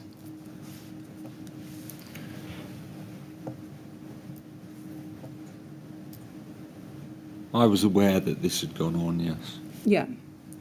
And this is a threat to injunct the NHBC in order to prevent them from going ahead with their plan to advise builders that the use of K15 on buildings with a floor over 18 metres required proof of compliance in accordance with the BCA guidance, doesn't it? Do you remember that at the time? If we go to page 4 of the letter, second paragraph down, we see that very clearly.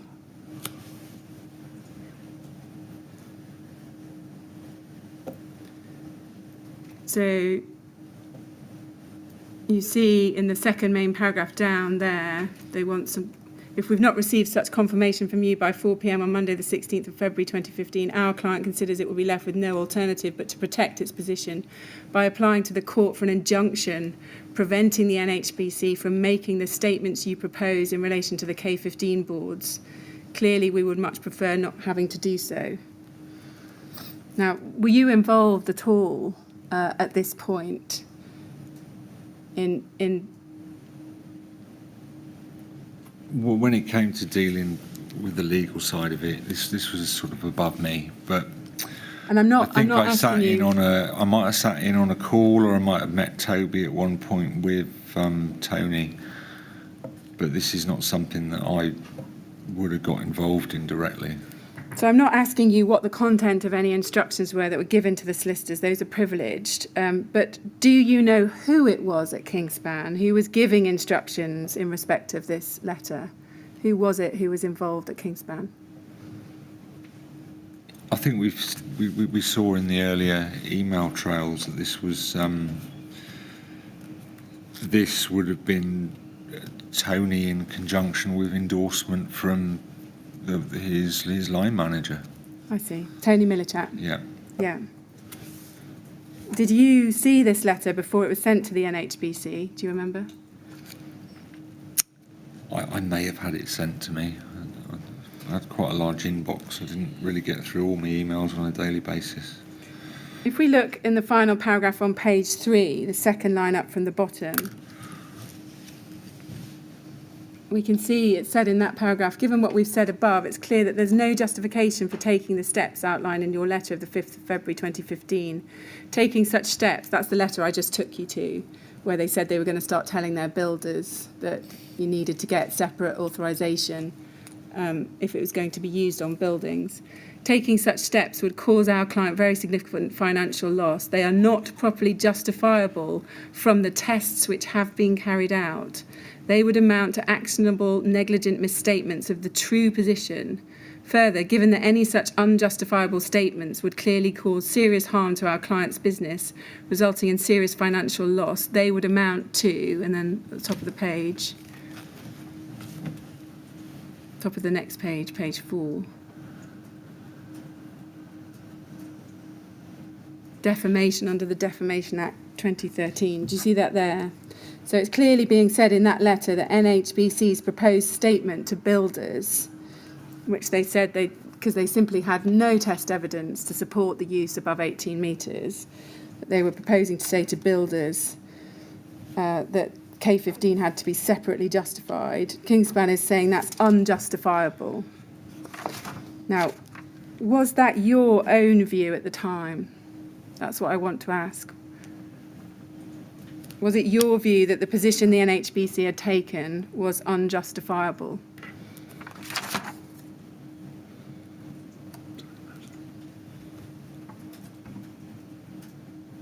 This is a very heavy-handed approach, isn't it? I wouldn't say that their position was unjustifiable. There was that terracotta test. Putting aside that the formulation might not have been what the facings weren't what was directly being produced and sold in the marketplace at the time, Kingspan had a story about the product's ability to perform. But you know, this is pushing back in some order, isn't it? Well, I think we'll leave it there. Mr. Chairman, that's a good moment for a break. Yes, very well, thank you. Well, we're going to have a short break now, Mr. Meredith. Same as before, we'll come back at 4:45, please, and no discussing your evidence when we're out of the room. Thank you very much.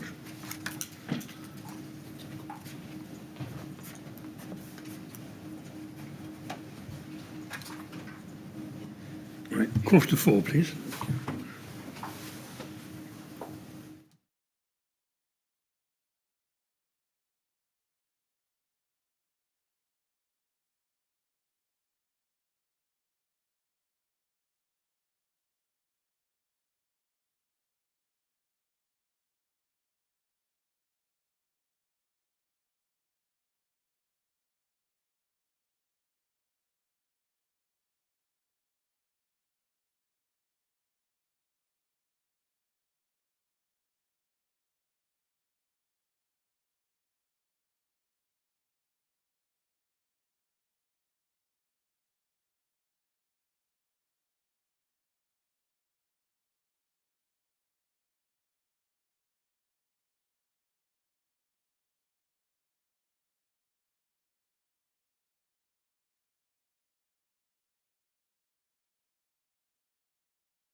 Would you ask Mr. Meredith to come back in, please?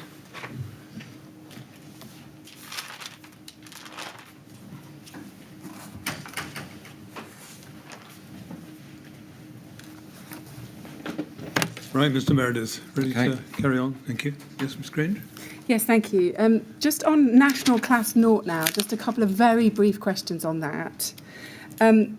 You mentioned yesterday, you said this for the transcript, it was yesterday, page 166, lines 15 to 16, that you were not able to repeat the Class Naught results for the Kesterin Technology K15. Is that right, that after the technology was changed, you kept trying to test to BS 476 Part 6 and Part 7, but you couldn't ever get those results again with the new technology? Is that right? The Part 7, the surface spread of flame test, that was not an issue. It was the fire propagation test. Yes. We were unable to repeat the results as a composite material. Yeah. So it's right, isn't it, that Kingspan started testing the foil facer alone? Is that right? That's correct. Justin Davis found a clause in the building regulations that seemingly allowed this. I personally didn't agree with this and voiced my concerns. Yeah. Who did you voice your concerns to? I think everybody. Yeah. And were you concerned that it seemed wrong to have a product that was a composite product like K15, but only be testing the foil facer? We could test the core. Kingspan would test the core, that would achieve the Part 6 result, and they would test the facing, that would achieve the Part 6 result, as I understood, but they couldn't put them together. It wouldn't work because of the nature of the test. The facing would blow off, push against the gas burners and cause a failed test, if I can remember correctly. So it was just something that wasn't possible with a composite of that nature. Yeah. What did Tony Millichap and Malcolm Rochford say in response to your concerns about Class Naught and testing the foil facer alone? Well, Justin found this clause in the approved document B that, like I say, seemingly allowed it, but I was not comfortable with that. But again, from my personal perspective, I wanted to see K15 improved because I felt that product needed that to be acceptable for use. Yeah. Now, I want to move on now to ask you about the disciplinary and appeal hearings that you had prior to being dismissed by Kingspan after 16 years of employment there. And I do appreciate this is a sensitive subject, okay, but I do have to ask you about this. Now, it's right, isn't it, that your employment was terminated on the 19th of August 2015. And before the termination and after an appeal hearing, you made certain comments about events at Kingspan during your time there. That's right, isn't it? Yes, that's the case. And you also revealed to those in senior management at Kingspan that you'd been suffering from stress, poor mental health and drug addiction problems. Yes, that's correct. And is it fair to say that particularly once Wintec and the NHBC became concerned about K15, you were under enormous pressure at Kingspan to try and justify the use of K15 over 18 metres? Definitely, without a doubt. Can we go to KIN 408686? This is an email that was received by Kingspan in July 2010. And I want to go to the second email in the chain, which is an email from your landlord to Kingspan about various matters. And if we look in the third paragraph of this email, it's titled "To Whom It May Concern." He says, "I had a chat with my lodger 2 days after hearing of this, and they strongly denied it. I believed it for a short time, but I'm still not sure. The person who told me that it was common knowledge at Kingspan of the problem my lodger has made me think of lots of people in the working environment there do know about it, that there's no smoke without fire. It may be an overblown version, but if there is any hint of drug use in my house, they will be evicted right away." Do you see that there? Yes.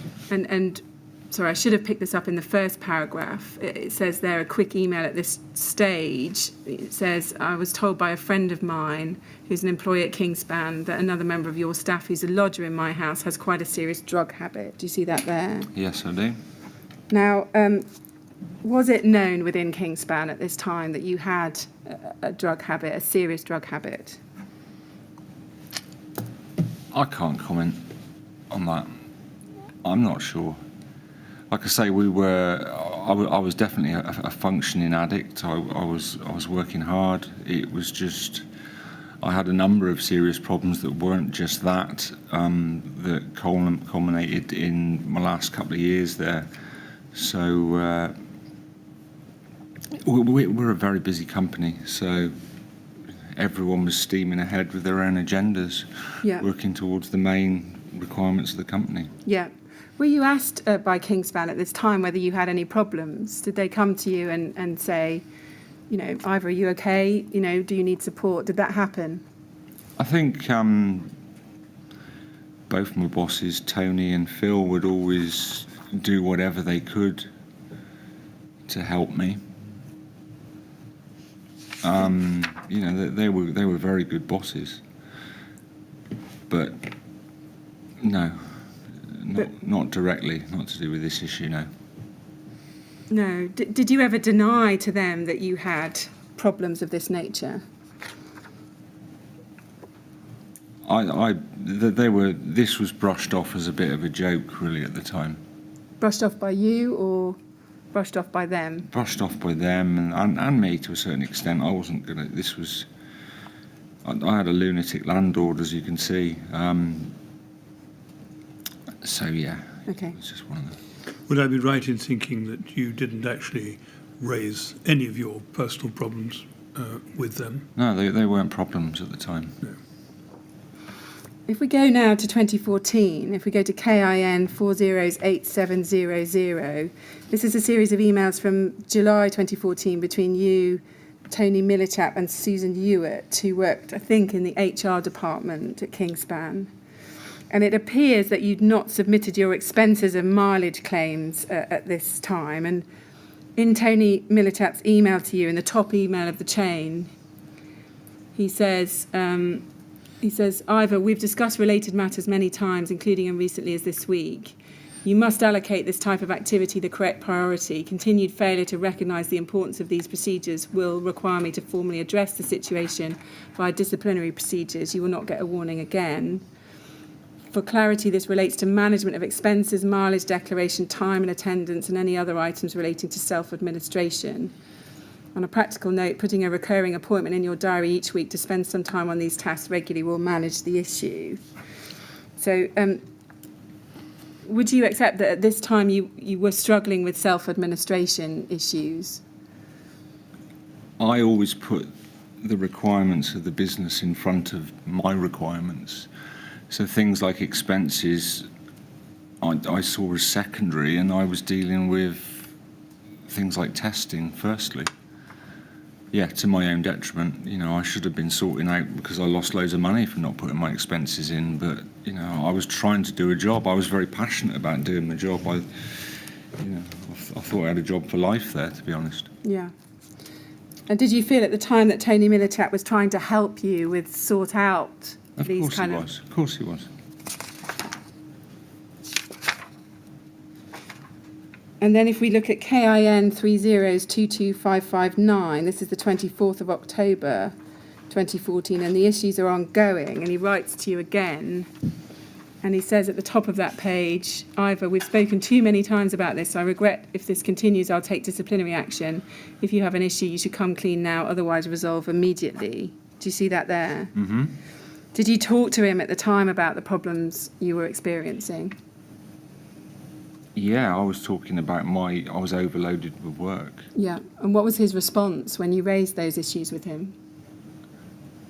He was sort of helping me build a structure around myself at around that time so I could disseminate some of my workload. I'm sorry to interrupt again, but when you say you spoke to him about the problems you were experiencing, was that No, it was at only work or just personal problems or both? I had some personal issues. Yes, well, I'm not asking you to describe them. I just want to know whether you raised them with... I was talking to him about some of my personal issues, but primarily it was to do with the workload, the pressure I was under with K15, and the needs of the business at that time.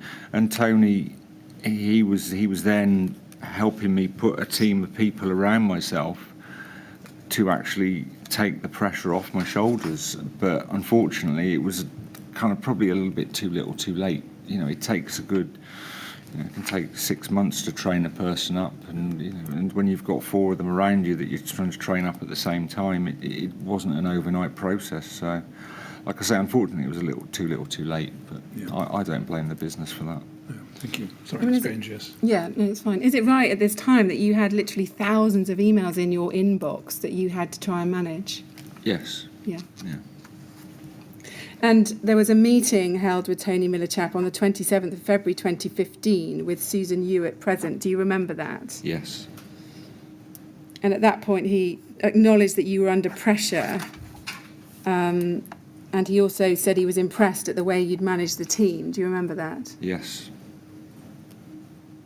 And was that meeting an attempt by Kingspan to give you some assistance with your workload? To try and understand the pressures you were under and give you some support? It was a disciplinary, wasn't it? It was a mark on the paper that they'd had the chat with me, that they were trying to get me to sort my issues out, I think. If we go to the notes of that meeting, KIN 408697,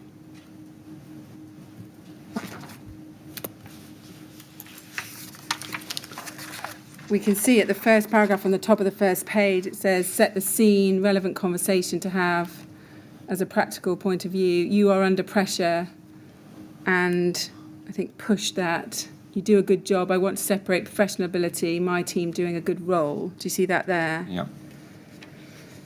And then if we go on page 3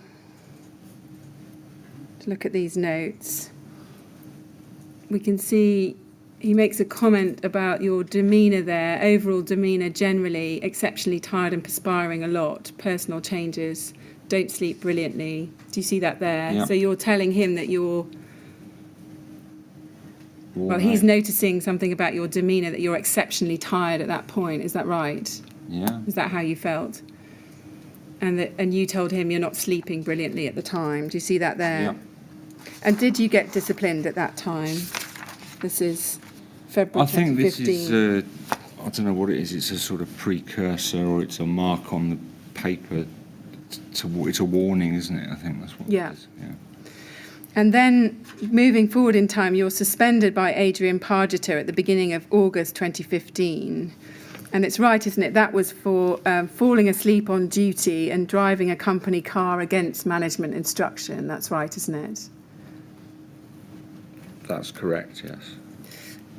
And just to be clear, at any time, were you ever disciplined in any way about your action in respect of your role in relation to K15? No.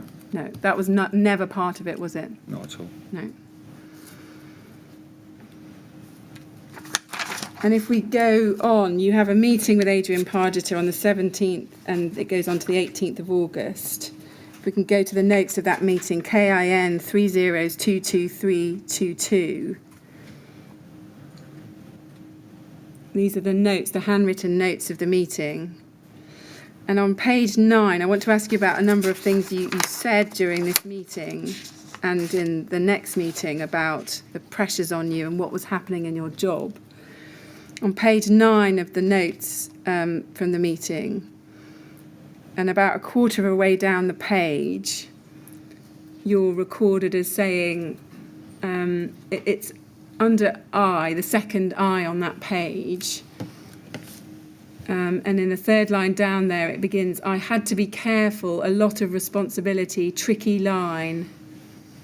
Some would question playing in market not suitable for. Do you see that there? Yes.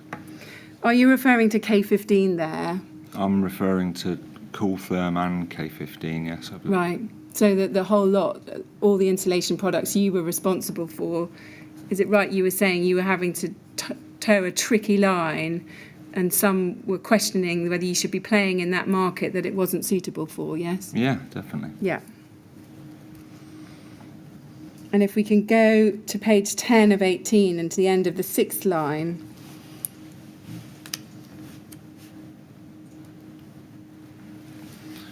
Under I. So if we look 6 lines down on the right-hand side, there's the word business, and it says their business put me in a very difficult position last year. It was doing my technical integrity no good, and say that our product was okay. My mistake was to derail... My mission, was to derail the whole process, and not much fun. Pretend you're stupid. Got a bit of help from Matt Ball. Reams of paper coming through on a monthly basis. I daren't miss anything. Do you see that there? Yeah. And again, when you're referring there to it was doing my technical integrity no good and say that our product was okay, are you referring there to K15 perhaps as well as other? I was referring to the Cool Therm products, the Class O issue and K15, yes. But also the above 18 metre problem. And K, yeah. Sorry, and do you want to finish your answer? And K5. We were having a lot of... that was the external wall board at the time. There was a lot of queries around that, but I think those issues were resolved. Yeah. And you say, my mission was to derail whole process. What does that mean? Okay, I mean, I was very emotional at this time, as you can imagine. I read this now and I question, where my head was at the time, but, I mean, there's some truths coming out here, obviously. That's kind of... I was never told you've got to derail the whole process, but at the end of the day, sometimes that was my only sort of solution because we weren't getting the answers. I wasn't getting the product that I wanted out of the production side of the business. So, I was put in an impossible situation. Yeah. And the pretend you're stupid, is that you sometimes had to pretend that you didn't understand why questions were being asked? To a certain extent, yeah. Yeah. And if we go now to page 14 of 18.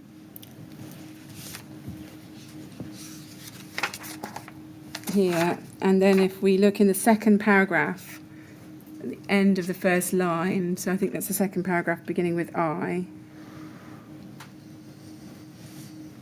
And then you say, why not sure? There's a question.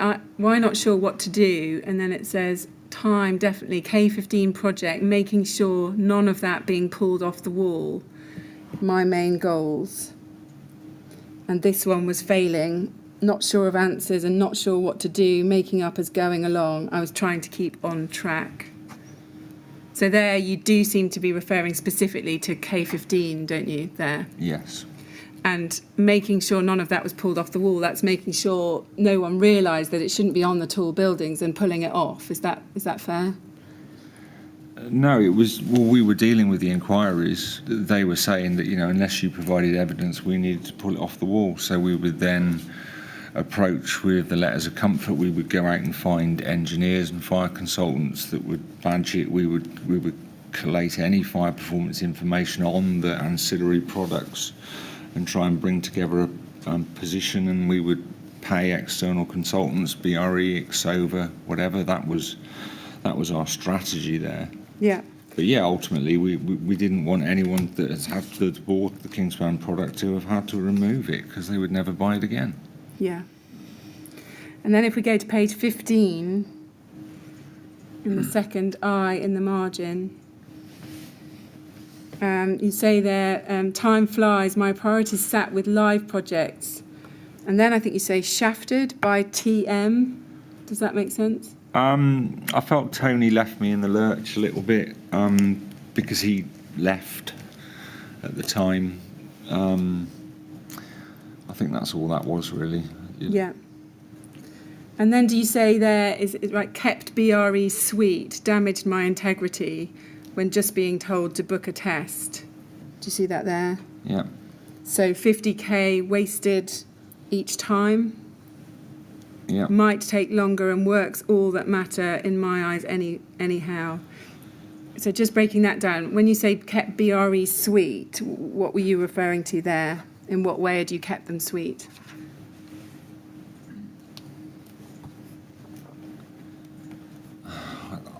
I don't really know that. There was no, we weren't bribing them or anything like that. It was more a case of, I was a bit annoyed that we were booking tests and then we weren't carrying them through because I couldn't get hold of the product. You know, sometimes there wasn't the time for R&D, our research and development. There was more focus on selling product. Yeah.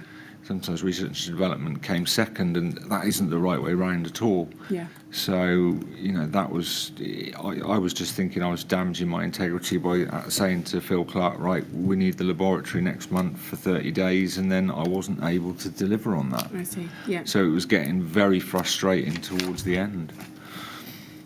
Yeah.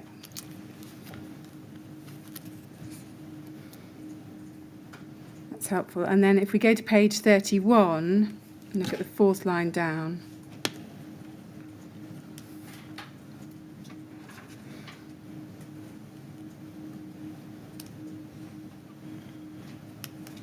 Sorry, go to page 17. Sorry, that's a wrong reference. Go to page 17 now. And if we look in the fourth line down, you say there, it's just beneath the bit that's been redacted, I know I am at fault and I know I should have done something and didn't. K15 not giving me any time to take a break. Maybe sooner, depending on today, not much holiday. TM threw stuff at you and got at you when not done. Do you see that there? Mm-hmm. And then you say the real things, tech and applications not supportive. Is that right? So I think you're saying there that with K15 you didn't have any time to take a break, you didn't have any time, or you didn't take much holiday, is that right? Yeah, that's correct. And then what do you mean when you say TM threw stuff at you and got at you when not done? I think I'm just emotionally venting there.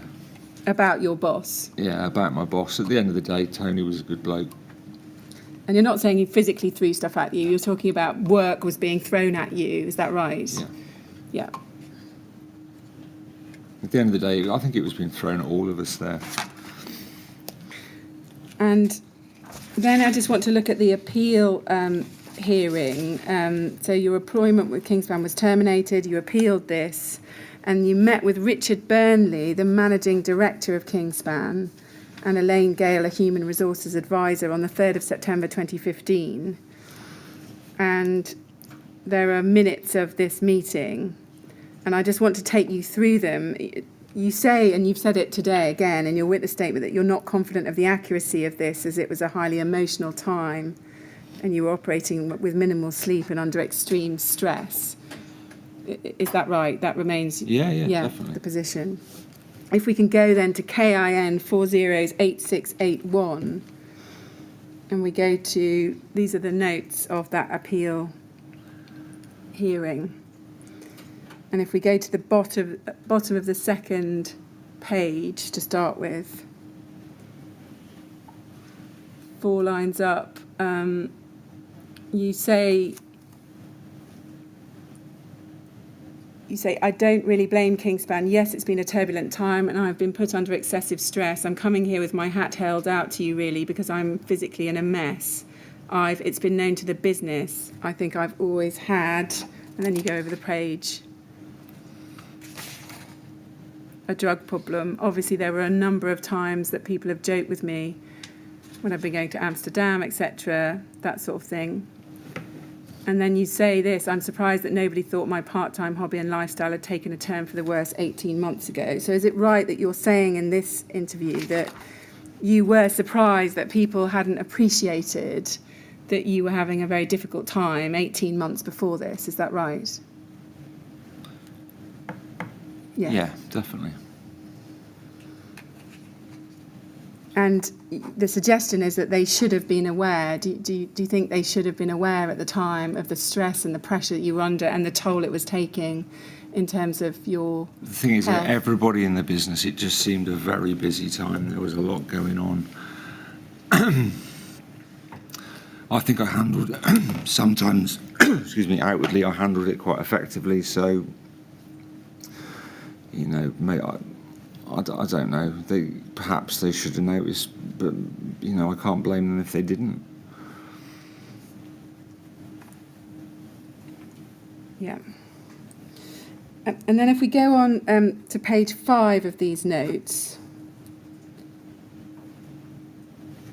and if we look in the second EG down, Elaine Gale says to you, as I understand it, your role or the work that you do has been fairly critical in terms of Kingspan's product being approved in terms of fire safety. And then you say this, yes, I would say that I've been put in a situation where I've had to maintain performance that perhaps our products don't deserve. I have the ability to show that our products can be used in areas where you would normally require material which would be non-combustible from a critical lifesaver perspective. I have performed in a number of tests in 2005. Kingspan changed the technology of our foam and we couldn't repeat those tests. We were outed by a consultant who we then had to fabricate a story to that the product still said what it did not on the tin. Although I bucked at that point and said to my manager at the time that we are stretching the truth here and what we were going into an area where we cannot support the performance of the product, I wasn't the senior person there. We produced the documentation and we inferred to the industry that our product could do something that potentially it couldn't. Do you see that there? Yes. Now, you're talking about the K15 product there, aren't you? Yes. And you're talking about the fact you've done the BS 8414 tests in 2004, 2005, and then there was the change in technology and you couldn't repeat those tests. That's right, isn't it? They weren't initially repeated, no. Yeah. Yeah. Yes. And when you say we were outed by a consultant, can you help us as to which consultant you're saying you were outed by? I think it could have been Wintech at the time. I can't quite recollect. Yeah. And then you say, I bucked at that point and said to my manager at the time that we're stretching the truth here and what we're going into an area we cannot support the performance. What are you referring to there? Which manager is it? And can you recall when you said that?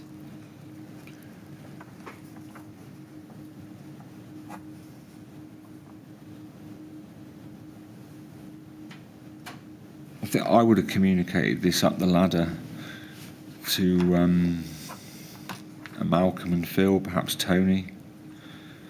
Like I say, it always sat uncomfortably with me what we were doing here. Yeah. So you think I can't. You're put a referring- date. you can't I can't remember put a which date on manager? it. No. okay, so it could have been Philip Heath or Tony Millichat, Yeah. do you think? Yeah, I think it was Phil, but And you say there at the time we were stretching the truth and we were going in an area where we can't support the performance. I wasn't the senior person there. We produced documentation and we inferred to the industry that our product could do something that potentially it couldn't. I just want to give you the chance to respond to this. It's right, isn't it, that this was a deliberate and calculated deceit by Kingspan in which you had become embroiled? yes, that's correct. And it was part of an overarching strategy to achieve the best possible sales of the product by every means available. That's right, isn't it? And that's the strategy adopted for all the products, really.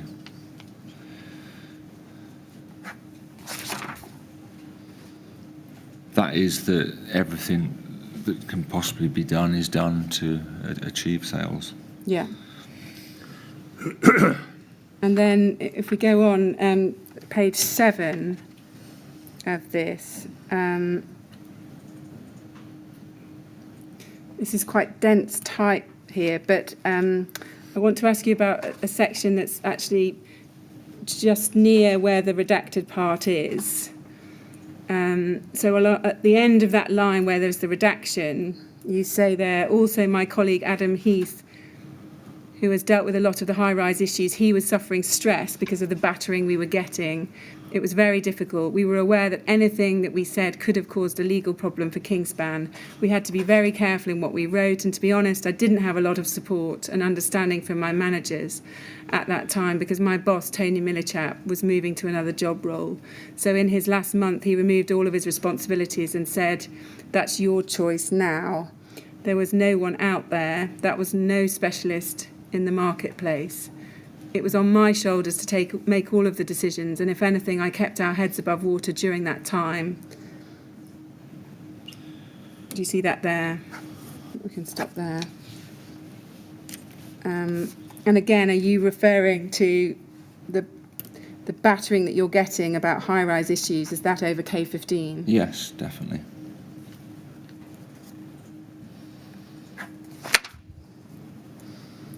And then if we continue on, we can see that you say below that, so you said kept our heads above water during that time.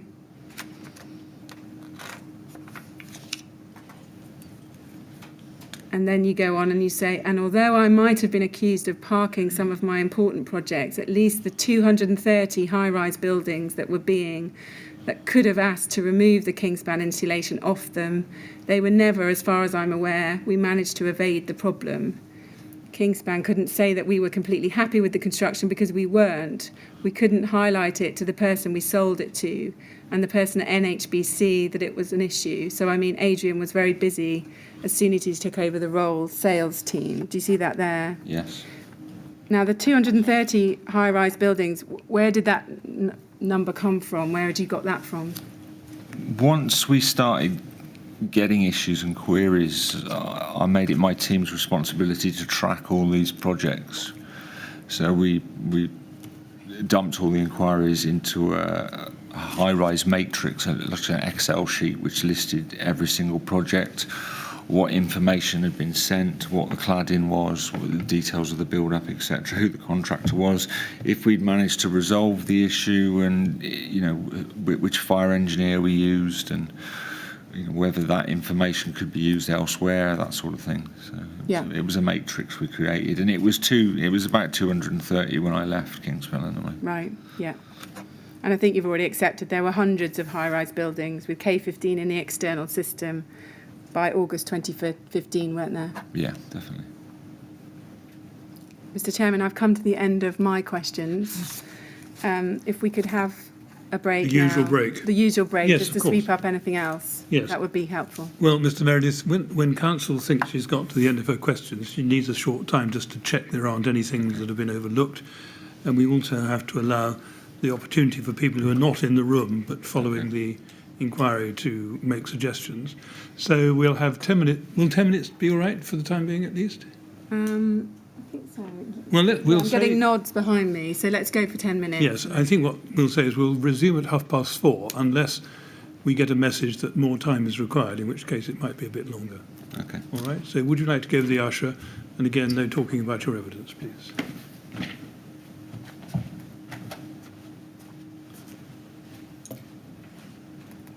Right, Ms. Grange, we'll say 4:30, but if you need more time, Thank you. you'll let us know. All right, thank you.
Yes, would you ask Mr. Meredith to come back in, please?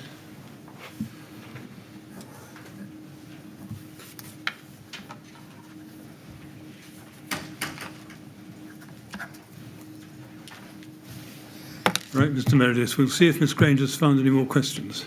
Okay. Yes, Miss Grange? Just two very short questions. The first one, back to that disciplinary meetings that you had. When you were explaining all the detail you gave about K15, the pressure you were under, having to maintain the lie, etc., did Mr. Burnley express any surprise at any point during that meeting about what you were telling him about all of that? He came to the NHBC meeting earlier in the year or the year before, and it was at that meeting I think he was really au fait with the problems that we had with K15, and it was after that meeting he said we really need to get Ivor the answers for these questions. Right. So I don't think he was surprised at that point. No. Okay. And then one final question. Is there, looking back on it, and we've gone through a lot now in the last 2 days, is there anything you would have done differently or anything further that you want to say at this point? Firstly, the non-combustible board was a UAC Burhard board, which was known as, I think it was marketed as Superlux in the UK, and it was a cellulose fibre cement board. So as opposed to although it had particles in it, it had cellulose fibres in it as well. So yes, not traditionally suitable for the outside of a cladding, but it was a non-combustible board. I think I would have tried to speak up more about my fears and my concerns. Things might have gone very differently if I had. And obviously my sympathies go out to everyone that's been involved in this tragedy, really. Yeah, thank you. Mr. Chairman, thank you. That's all. Well, Mr. Meredith, it just remains for me to thank you very much on behalf of the panel for coming here to give your evidence. I know it's gone on a long time, and I think we can all understand that it can't have been easy for you to answer the sort of questions you've been asked over the last couple of days, but I would like you to go away knowing that it's been extremely useful to us to hear what you have to say. Your evidence will help us a lot, and we're very grateful to you for coming. Okay. Right. Well, thank you very much, and now you're free to go, and the usher will look after you. Thank you.